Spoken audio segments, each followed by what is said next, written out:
Hello guys, আমি SK চলে এসেছি আবার একটা নতুন ভিডিও নিয়ে তোমাদের সামনে। আজকের ভিডিওতে আমরা আলোচনা করে নিব যুবশ্রী প্রকল্প সম্বন্ধে।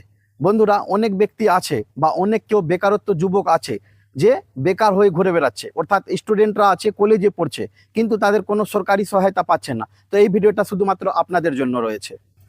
বন্ধুরা, আমি আপনাদেরকে জানিয়ে দিই, আপনারা হয়তো জানেন কি জানেন না, তবে আপনাদেরকে আমি স্পষ্টীকরণ করে দিচ্ছি যে মমতা ব্যানার্জির যে সরকার রয়েছে তিনি যুবশ্রী প্রকল্পের দ্বারা মাসিক ভাতা 1500 টাকা করে দিচ্ছেন।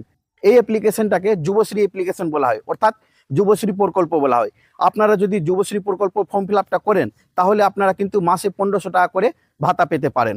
তো বন্ধুগণ, আমি আপনাদেরকে বলতে চাইছি যে আপনারা লেখাপড়া করছেন ঠিক আছে এবং বেকার হয়ে বসে আছেন ঠিক আছে, কিন্তু আপনারা গিয়ে এই ফর্মটা ফিল আপ করে নেন, কারণ এই ফর্মটা আপনারা অনলাইনে ফিল আপ করতে পারবেন। তো যে কোনো কম্পিউটারের কাছে গিয়ে বা আপনারা নিজের মোবাইল থেকেও আপনারা যুবশ্রী ফর্ম ফিল আপটা করতে পারবেন। আর এই ফর্ম ফিল আপটা করার পর আপনারা কিন্তু এক্সচেঞ্জ অফিসে যেতে হবে।